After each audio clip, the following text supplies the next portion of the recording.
بسم اللہ الرحمن الرحیم۔ السلام علیکم ورحمۃ اللہ وبرکاتہ۔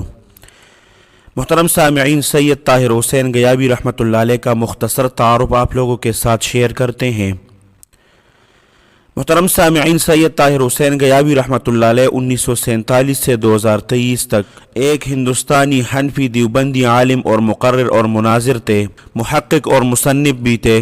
تحفظ سنت اور رد بدعت پر ان کی نمایاں اور زرعی خدمات ہیں۔ محترم سامعین، سید طاہر حسین گیابی رحمۃ اللہ علیہ کی پیدائش 12 اپریل 1947 کونچ، ضلع گیا، صوبہ بہار، برطانوی ہند میں ہوئی۔ محترم سامعین، سید طاہر حسین گیابی رحمۃ اللہ علیہ بن سید سلطان احمد گیابی رحمۃ اللہ علیہ 20 جمادی الاولی 1366 ہجری بمطابق 12 اپریل 1947 کو بروز شنبہ کابر، کونچ، ضلع گیا، صوبہ بہار، برطانوی ہند میں پیدا ہوئے۔ عربی سوم تک کی ابتدائی تعلیم مدرسہ انوار العلوم گیا میں ہوئی۔ اس کے بعد متوسطات کے ابتدائی حصے کی تعلیم مدرسہ مظہر العلوم بنارس میں حاصل کی، جہاں پر رہتے ہوئے انہوں نے الہ آباد بورڈ سے فرسٹ ڈویژن کے ساتھ مولوی کا امتحان پاس کیا۔ پھر 1 سال مظاہر علوم سہارنپور میں پڑھائی کی۔ پھر 1386 ہجری بمطابق 1967 کو دارالعلوم دیوبند میں داخلہ ہوا اور تقریباً 2.5 سال تک عربی ہفتم تک پہنچ کر 1969 عیسوی کی دارالعلوم دیوبند کے اسٹرائک میں پیش قدمی کی وجہ سے دارالعلوم میں تعلیمی مرحلہ جاری نہ رکھ سکے۔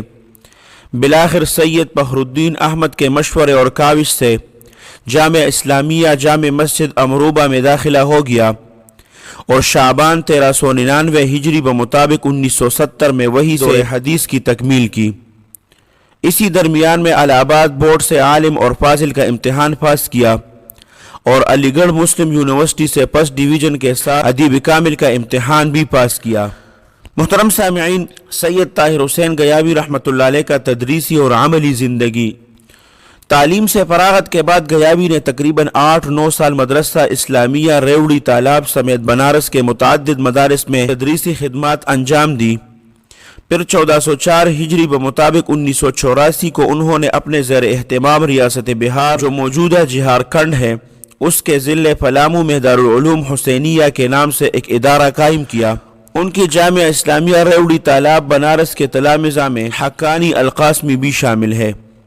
حضرت مولانا طاہر حسین گیابی رحمۃ اللہ علیہ کی تقریر اور مناظرے سے خاص دلچسپی رہی ہے۔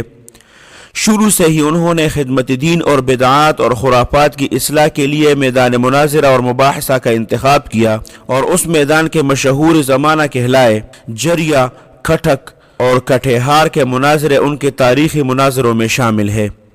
رد بدعت پر ان کی خصوصی اور زرعی خدمات ہیں۔ نور عالم خلیل امینی حضرت مولانا طاہر حسین گیابی رحمۃ اللہ علیہ کے بارے میں لکھتے ہیں کہ ان کے اس موقع 1969 کی دارالعلوم دیوبند کی اسٹرائک کے بے ساختہ اور بے ارادہ ٹریننگ نے بعد کی عملی زندگی میں دیوبندیت کا ایک زبردست، بے باک اور باصلاحیت اور علماء دیوبند اور دیوبند کا موضوع ترجمان کے طور پر انہیں ابھارا اور میدان میں انہیں اتارا۔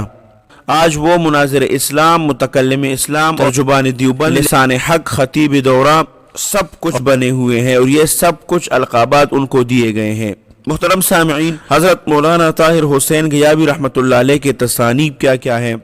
ان کے قابل قدر تصانیف میں عصمت انبیاء اور مولانا مودودی، اعجاز قرآنی ہے، رضا خانیت کے علامتی مسائل ہے، احسن التنقیح لرکعت التراویح، العدد الصحیح فی رکعت التراویح، نمازوں کے بعد کی دعا، شہید کربلا اور کردار یزید، مقتدی پر فاتحہ واجب نہیں، انگشت بوسی میں بائبل بوسی تک، ترک تقلید ایک بدعت ہے، بریلویت کا شیش محل، مسئلہ قدرت، حدیث ثقلین، یہ ساری کتابیں ان کی مشہور تصنیفات میں سے ہیں۔ محترم سامعین، حضرت مولانا طاہر حسین گیابی رحمۃ اللہ علیہ کا انتقال کل 10 جولائی 2023 بمطابق 21 ذی الحجہ 1444 بروز پیر، آرا، ضلع بھوجپور، بہار میں ہوا۔ اللہ سبحانہ و تعالی حضرت کی کروٹ کروٹ مغفرت فرمائے۔ اللہ سبحانہ و تعالیٰ ان کے پسماندگان کو صبر جمیل عطا فرمائے، اور اللہ سبحانہ و تعالیٰ ان کو جنت الفردوس میں اعلیٰ مقام نصیب فرمائے۔ اللہ سبحانہ و تعالیٰ آپ سب کو اپنے حفظ اور امان میں رکھیں، اپنے خصوصی دعاؤں میں یاد رکھیں۔